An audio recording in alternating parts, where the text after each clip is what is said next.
going to start off going over to the charts.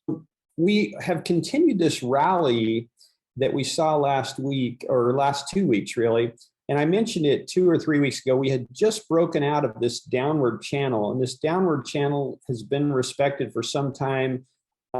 There's no magic to a channel like this. What happens is, again, I've said this before, traders just start paying attention to it.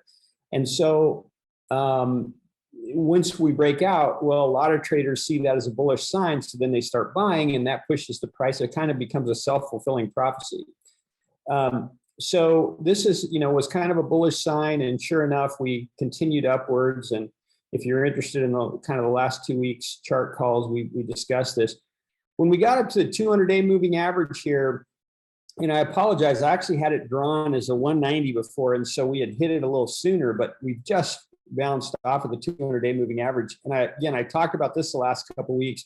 This tends to be an area of support and resistance, not because there's any magic to the 200-day moving average, but because that's just what traders pay attention to. There's a lot of traders that pay attention to this. So the same thing goes that, we hit this area, a bunch of people sell, and it kind of becomes again, a self-fulfilling prophecy.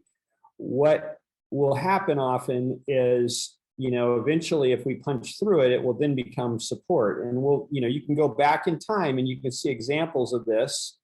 Let me try to find one here for you. So here's a good example. We were coming up, this is COVID, right? We had this big downward downdraft here. We kind of came back up. And in May, we punched through the 200-day moving average. This is May of 2020. What happened then is, you see, we came back down to it and it became support. So what was resistance became support. And that's, again, not at all uncommon with the 200-day moving average and some other moving averages. The 50 and the 100 tend to be watched by some. I just pay attention to the 200 because I think more people watch that than anything else. One other observation I would have about the chart that we're starting to see is there's a zone that I would say starts with this area of support right here and goes up to about this area here, this area of resistance. It's a very tight zone. Let me draw it here. That seems to be an area of where buyers and sellers, kind of come together. When you see, let me just zoom in here and try to make this more clear. When you see a candle that comes up like this, and then another candle that tops out in the same place and then goes down, when you see the a red green or a green red, what that means is, if you think about what's happening here, is we went up to we closed at the high, then we opened at that same price and we went down. And basically, once we got to this level, the sellers said, well, that's a good price. I'm going to start unloading everything that I own. And then they start selling, and we had downward pressure. And of course, it eventually had its way with the market.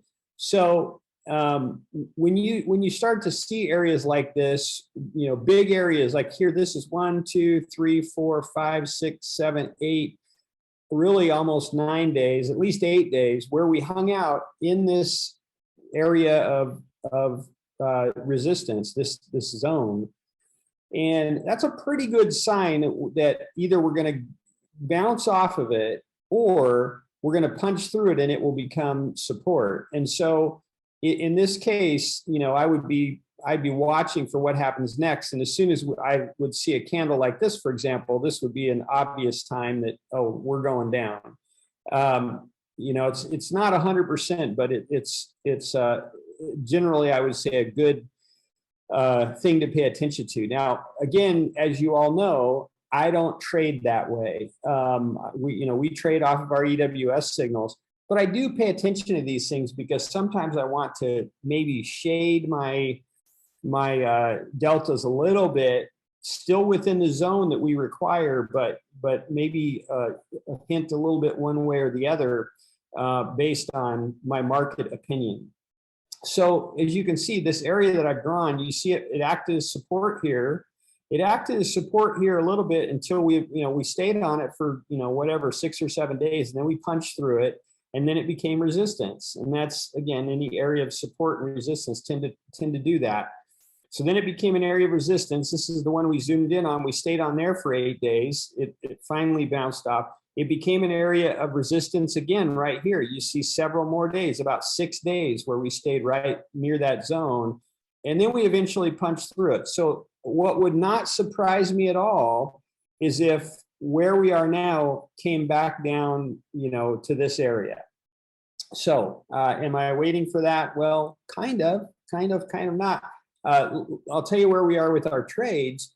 I'm about ready to, enter. Well, I am ready to enter the next